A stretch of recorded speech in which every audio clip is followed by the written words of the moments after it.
C'est comme ça que ça doit être avec la parole de Dieu. Chaque fois que je la lis, ça doit être une musique à mes oreilles. Chaque fois que quelqu'un me la prêche, ça doit être une douce mélodie à mes oreilles. Je dois désirer de l'entendre. Je dois désirer de l'écouter. Mais non seulement de l'écouter et de croiser mes bras, mais je dois l'écouter intelligemment avec l'intention d'obéir.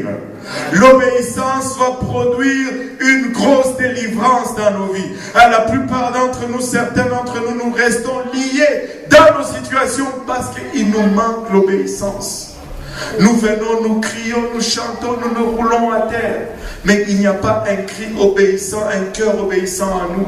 Et notre cœur résiste continuellement. Peu importe ce qui est dit, notre mode par défaut, c'est la résistance. Nous devons détruire cette résistance. Nous devons combiner Judas avec Siméon pour que nous puissions obtenir vraiment notre délivrance. Amen. Amen. Alléluia.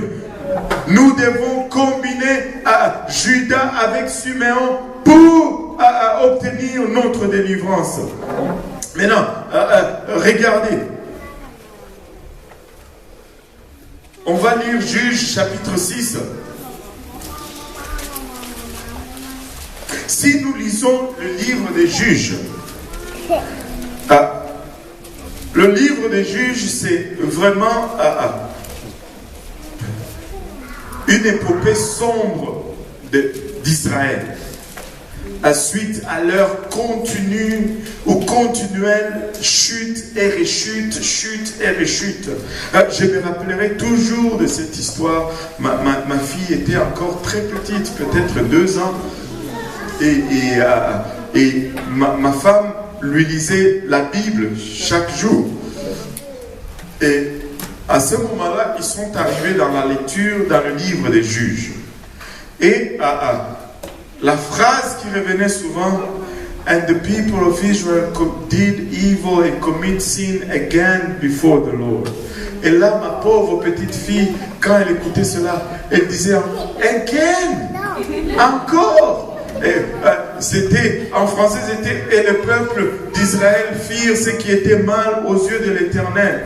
Et le peuple d'Israël firent encore ce qui était, ça revenait presque à chaque chapitre. Et là, ma pauvre fille disait, encore, encore. Et encore, ça revient dans le livre des Juges.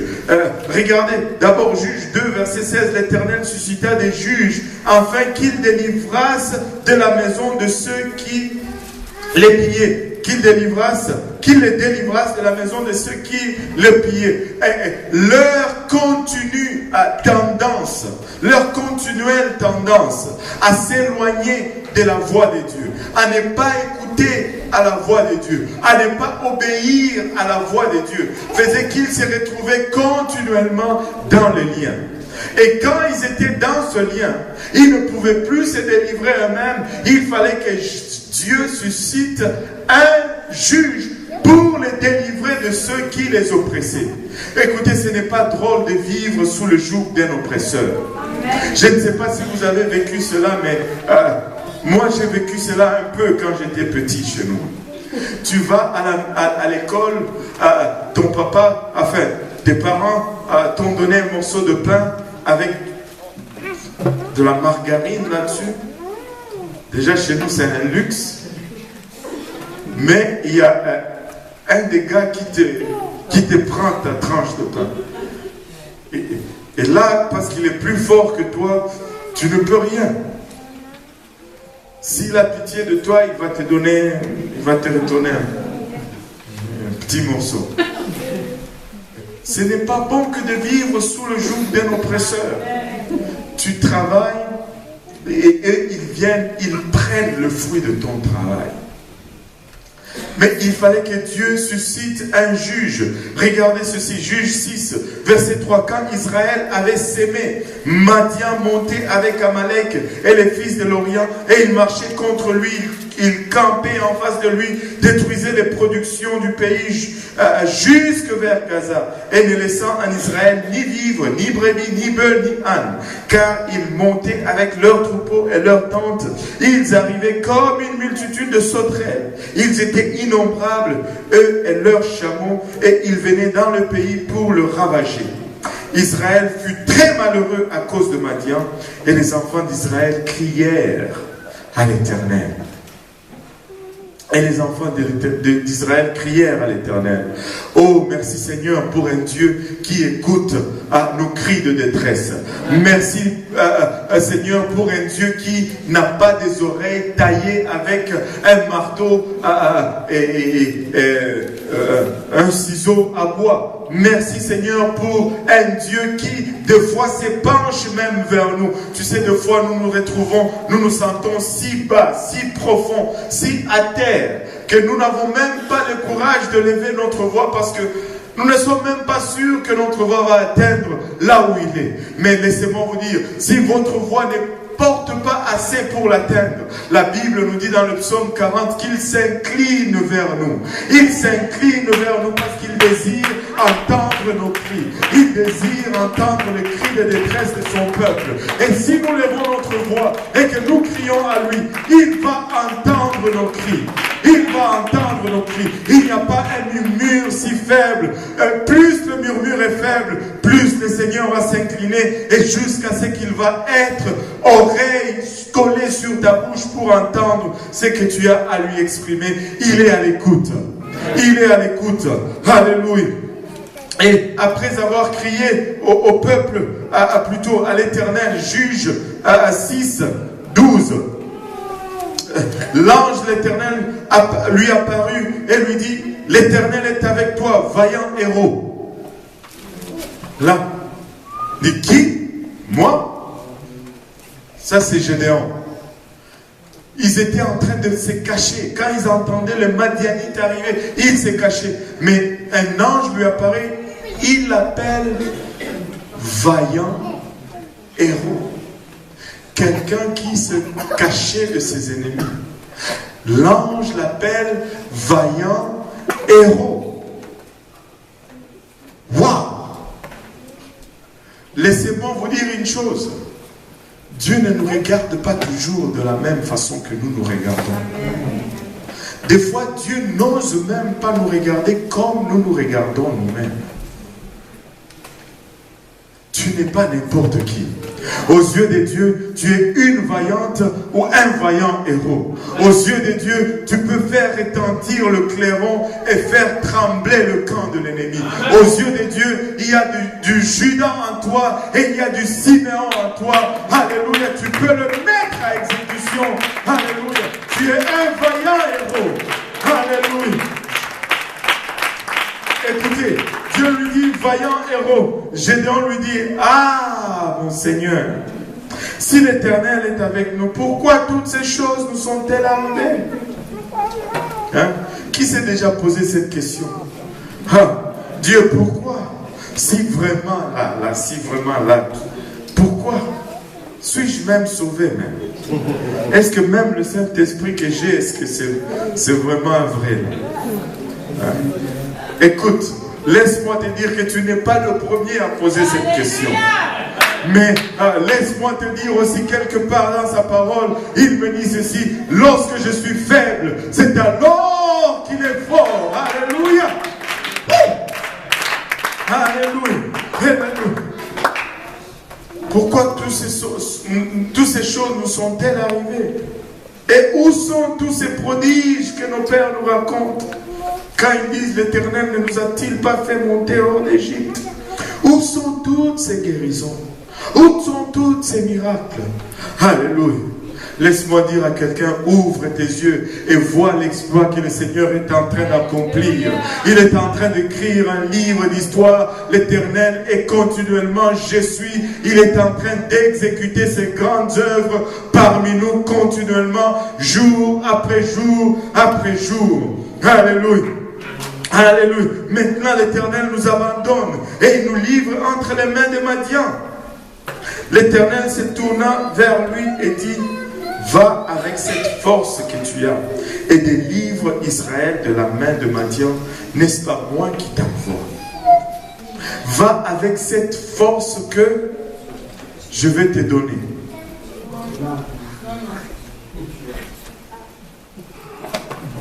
Je ne sais pas si quelqu'un l'a saisi. Va avec cette force que tu as. Tu l'as déjà.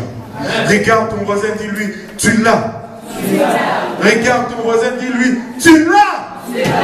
Alléluia. Pouvons-nous battre nos mains pour le Seigneur juste pour un moment. Alléluia.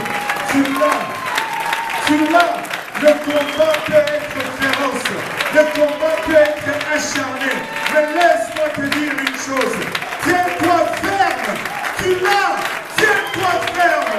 Protège le terrain. Tu l'as. Alléluia. Tu l'as. Alléluia. Il sera avec toi. Il sera avec toi parce que c'est lui qui t'envoie. Tu l'as. Tiens-toi ferme. Garde le terrain que Dieu t'a donné. Garde le terrain que Dieu t'a donné. Alléluia. C'est que Dieu nous a donné. Nous n'allons pas céder, même pas un pouce. Nous n'allons pas céder, même pas un pouce. Ça nous appartient et nous allons lutter jusqu'à la mort. Nous l'avons. Nous l'avons. Nous l'avons. Reste sur son terrain et lutte. Lutte. Alléluia Seigneur. Alléluia Jésus. Tu l'as. Ce n'est pas un tu ne l'auras pas. Tu l'as déjà. Alléluia. Vous recevrez une puissance. Le Saint-Esprit survenant sur vous. Alléluia. Alléluia. Et voici les signes qui accompagneront ceux qui auront cru à mon nom. Ils chasseront des démons. À mon nom. Ils imposeront les mains aux malades. Et les malades seront guéris. Alléluia. S'ils buvaient des boissons mortelles, cela ne leur fera point aucun mal. Ils saisiront les serpents. Alléluia. Oh, nous l'avons. Nous l'avons. Nous l'avons. Alléluia. Gloire au nom de Jésus. Alléluia. Alléluia. Regarde ton voisin, dis-lui, tu as cette force. Alléluia. Tu l'as. Si tu as reçu le Saint-Esprit, tu l'as. Si tu l'as reçu le Saint-Esprit, ne laisse pas cette arme rouiller dans tes, alléluia, dans tes armoires ou quelque part. Exerce. Alléluia. C'est plus puissant que la bombe atomique. C'est plus puissant que toute arme. Alléluia. Que l'homme peut imaginer. Exerce-le. Parle en langue. Et sème la confusion dans le camp de l'ennemi. Oh, Shandalabayata. Alléluia Jésus. Alléluia Seigneur. Alléluia. Reste sur ton terrain. N'abandonne même pas un quart de l'opin de ton terrain. Alléluia. Donne des coups de pied, des coups de poing, des coups de tête. Mais lutte. Lutte. Bats-toi pour ce que le Seigneur t'a donné. Alléluia. Oh. Alléluia Seigneur. Alléluia Jésus. Alléluia. Gloire au nom de Jésus. Alléluia. Nous allons apprendre à lutter. Nous allons apprendre à nous battre aujourd'hui. Alléluia. David avait formé ces vaillants hommes afin qu'ils restent en position premièrement et afin qu'ils soient à mesure de faire la bataille. Regardez 1 Samuel 17, 45 à 47 nous dit, David dit aux Philistins, alléluia, regardez l'attitude de David ici. Tu marches contre moi avec l'épée, la lance et le javelot, et moi je marche contre toi au nom de l'Éternel des armées, du Dieu d'Israël, alléluia, que tu as insulté. Oh Seigneur Jésus-Christ, David marchait contre les Philistins au nom, alléluia, de l'Éternel des armées. David ne connaissait même pas ce nom-là. Il se réfère tout simplement au nom. Et il a été capable de terrasser le géant. Mais nous aujourd'hui, nous pouvons prononcer ce nom. Nous aujourd'hui, nous pouvons citer ce nom. Nous aujourd'hui, nous pouvons revêtir de ce nom. Combien d'avantages pouvons-nous, alléluia, plus que David. Quand il dit au nom de l'Éternel, il se réfère au nom de Jésus-Christ.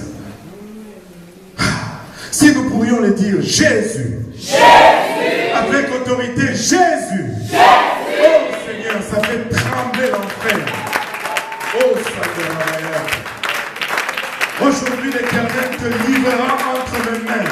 Je t'abattrai et je te couperai la tête. Aujourd'hui, je donnerai les cadavres du camp de Philistins aux oiseaux du ciel et aux animaux de la terre. Et toute la terre saura qu'Israël a un Dieu.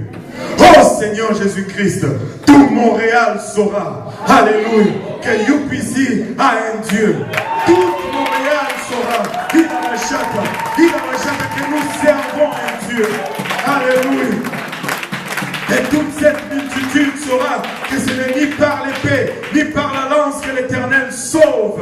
Alléluia. Car la victoire appartient à l'Éternel. Alléluia. Et il vous livre entre nos mains. Alléluia. Nous devenons stressés quand nous pensons que nous sommes propriétaires de cette victoire. Nous devenons, alléluia, découragés, déconcertés. Parce que nous pensons que c'est à nous. Alléluia.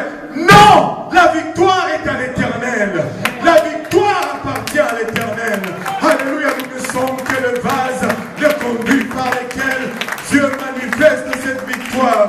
Alléluia, mais laissez-moi vous dire ceci. Le sort de l'ennemi est déjà décidé. Lisez le livre et arrêtez de trembler. Lisez le livre et tenez-vous ferme. La dernière fois que j'ai lu le livre d'Apocalypse, un seul ange est descendu du ciel. Il a lié les chaînes, il a lié le diable dans les chaînes et il a jeté dans l'abîme sans fond. Un seul ange.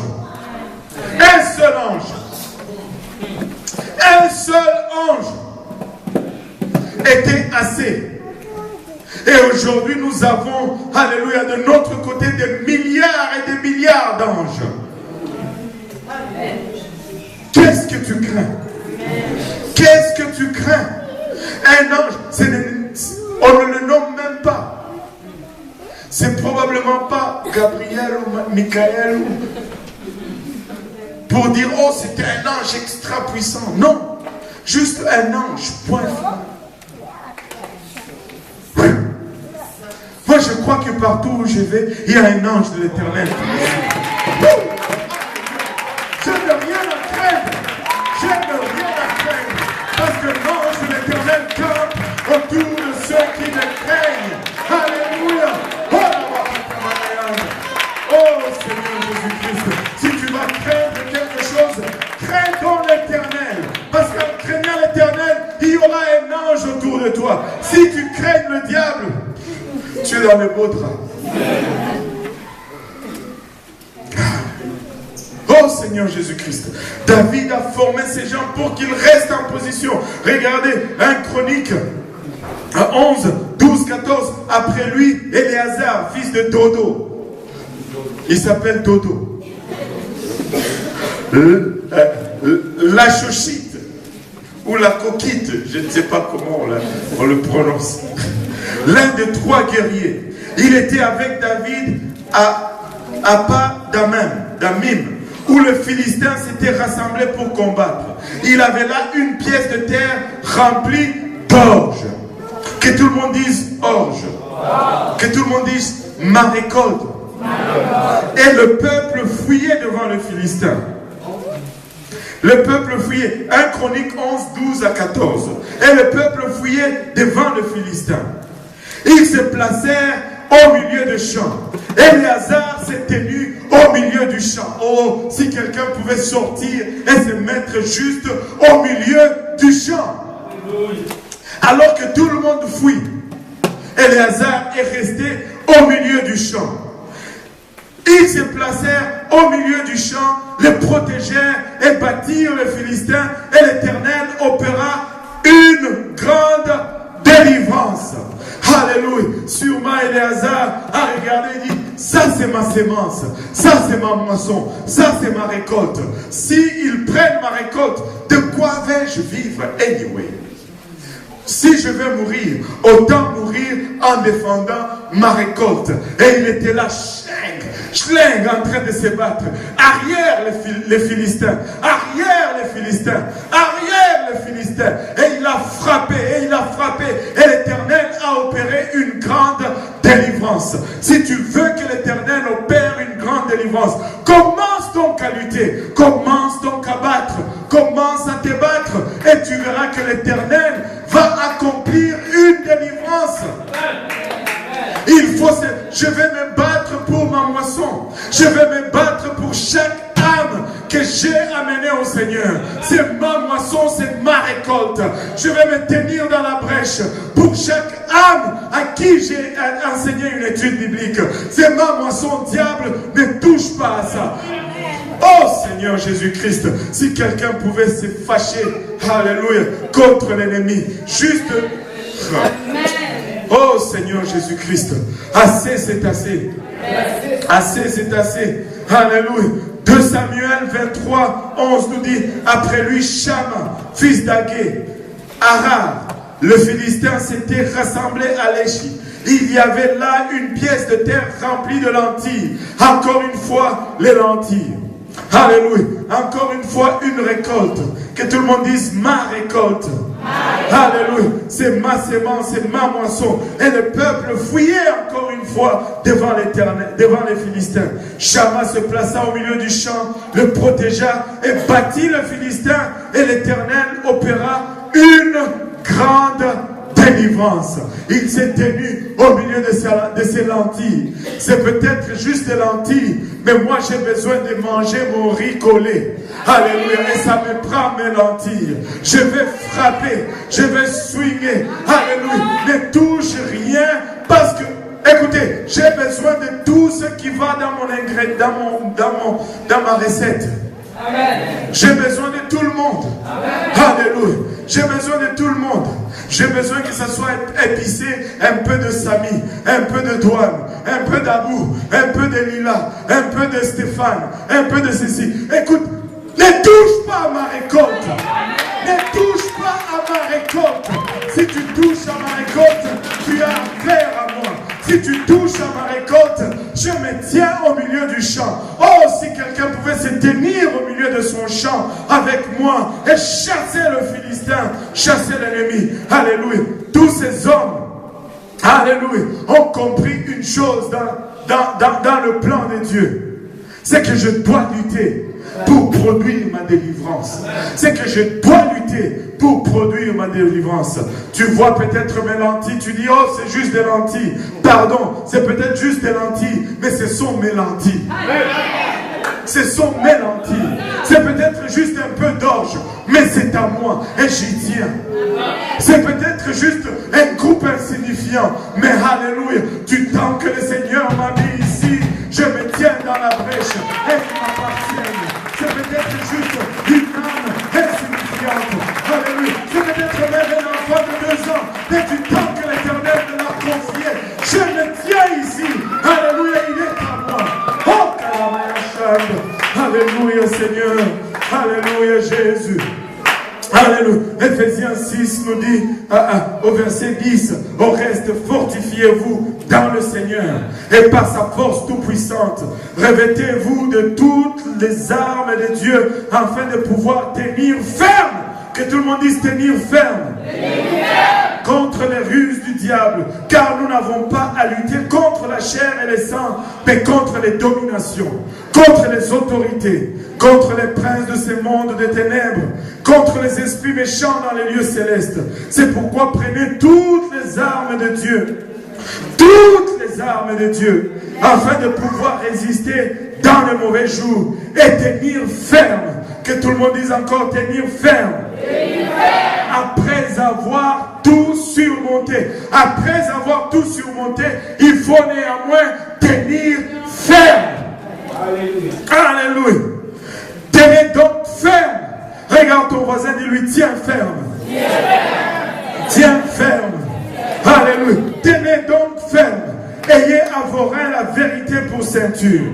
Revêtez-vous la cuirasse de la justice. Mettez pour chaussure à vos pieds le zèle que donne l'évangile de paix. Alléluia. Prenez par-dessus cela, le bouclier de la foi avec lequel vous pourrez éteindre tous les traits enflammés du malin. Prenez aussi le casque du salut et l'esprit et l'épée de l'esprit qui est la parole de Dieu. Tenez ferme. Après avoir tout fait, tenez ferme. Après avoir lutté, tenez ferme. Après avoir encaissé de coups, tenez ferme. Après avoir, alléluia, ressenti tout le déchaînement de l'enfer, tenez ferme. Alléluia, nous allons tenir ferme. Nous n'allons pas bouger de là où Dieu nous a placés. Nous n'allons pas bouger. Nous allons nous battre jusqu'au dernier souffle. Arrête de fuir. Tiens-toi ferme. Arrête de fuir et tourne-toi vers la bataille. Fais face à la bataille et tiens-toi ferme. Alléluia. Dieu va opérer une délivrance. Psaume 18, verset 38 à 40 nous dit: je poursuis mes ennemis. Oh. Les ennemis ne me poursuivent pas.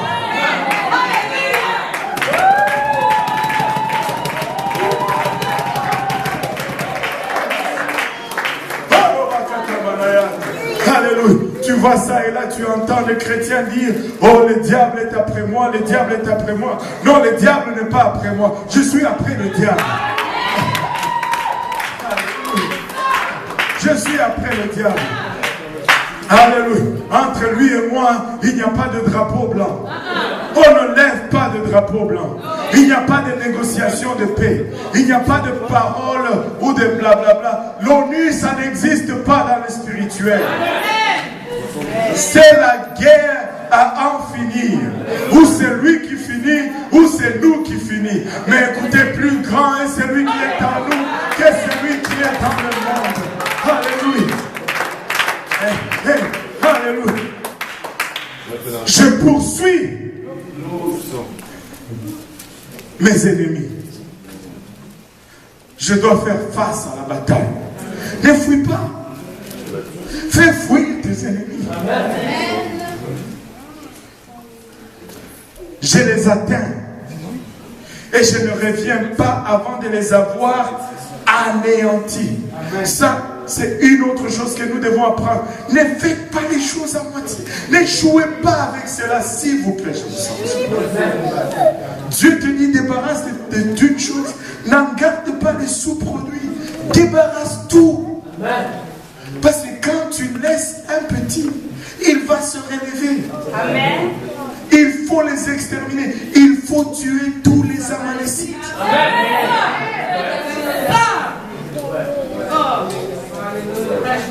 Il faut anéantir le péché. Écoutez, on doit vivre pour Dieu avec tout ce qu'on a, avec toute fibre de notre être. Je dois être consacré à Dieu. Je dois être entièrement donné à Dieu. Je les anéantis. Après les avoir anéantis, je les brise.